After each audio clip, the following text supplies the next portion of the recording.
Hi, and welcome to Cenario, your partner in mental wellness. Here on our channel, we share educational, insightful, and science-backed content to help you understand your mental health and take meaningful steps toward a more balanced life. If you're ready to learn, grow, and take control of your wellness journey, let's jump right in. When a relationship ends, it can seriously feel like you're lost in a storm without a map. It's this incredibly painful thing we all go through, and in this explainer, we're basically going to draw that map together. We're going to walk through the whole journey, from the initial heartbreak all the way to healing, and we'll be using therapy as our guide. So let's dive in. And this quote it hits right at the heart of it, doesn't it? It's not just that a person is gone, it's that the entire world you built together, that place that felt safe and like home, suddenly it's just gone. And that is a really profound kind of loss. So why does it hurt so much? It seems like such a simple question, but the answer is actually really complex. The pain can be just completely overwhelming, but understanding where that pain is coming from, that's the very first step toward actually healing. So let's explore what's really going on inside us. Okay, so in this first part, we're really going to dive in and validate those intense feelings you're having. We're going to look at why this isn't just about feeling sad, it's a very real form of grief, and it can have a huge impact on your mental well-being. You know, when people say a breakup feels like grief, this is exactly why. It's not just one loss, it's a whole bunch of them all at once. You're grieving the shared memories that suddenly feel painful. You're grieving the loss of emotional intimacy, of having that one person you told everything to. And you're grieving the future dreams you made together. Heck, you're even losing a part of your identity. The we suddenly goes back to being just me, and that can feel so disorienting. And this is one of the most jarring parts of a breakup, what I call the whiplash effect. Think about it.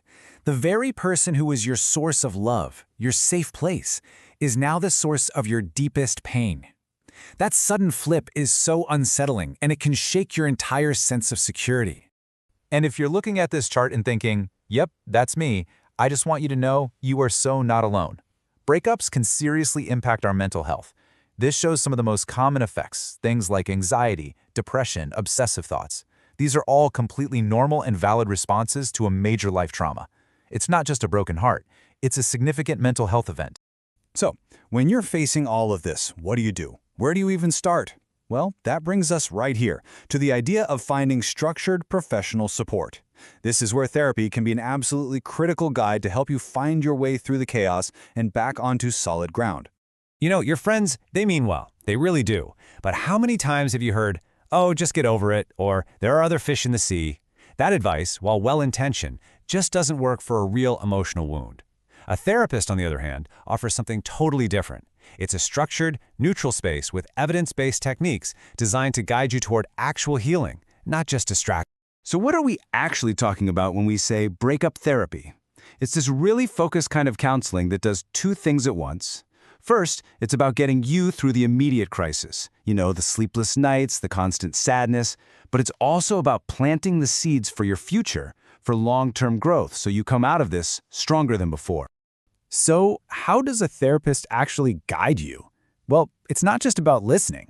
They actively help you understand that your intense emotions are normal. They work with you to rebuild your sense of self and your self-worth when it feels like it's hit rock bottom. And they give you real, concrete tools to manage those emotional roller coasters and challenge those destructive thought patterns that keep you feeling stuck.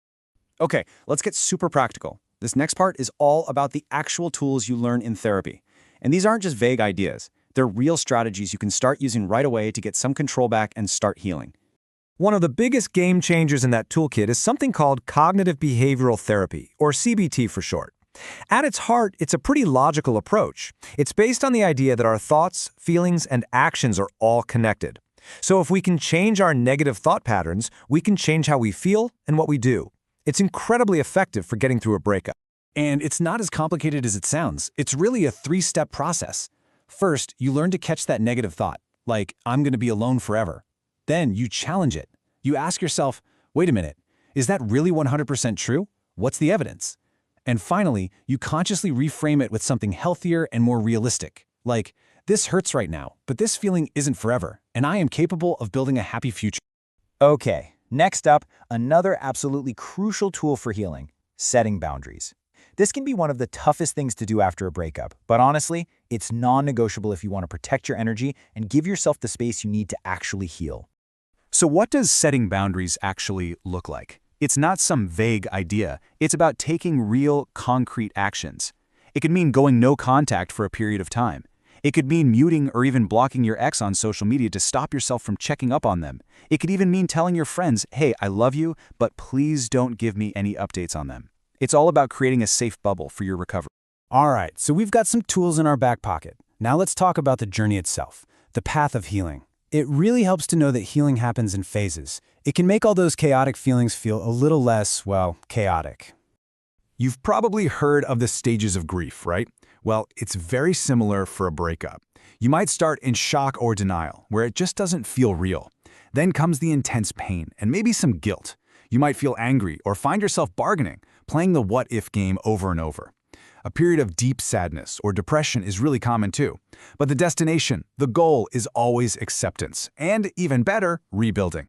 But here's the most important thing I can tell you about this path. It is not a straight line. Not at all. You might feel like you've reached acceptance one day and then wake up feeling angry or sad the next. That is completely 100% normal.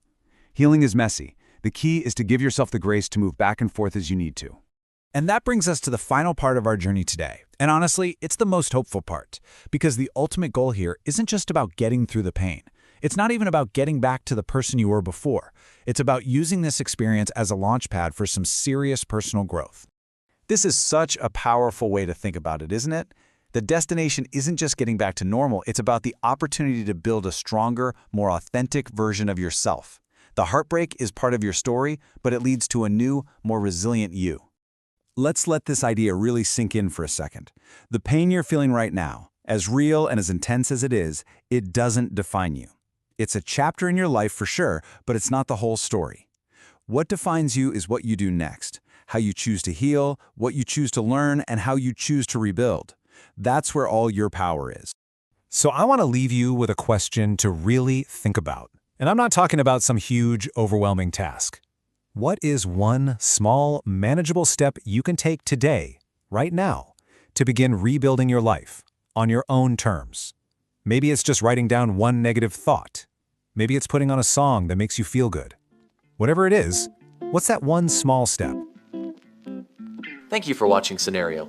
If this video helped you, don't forget to like, subscribe, and share.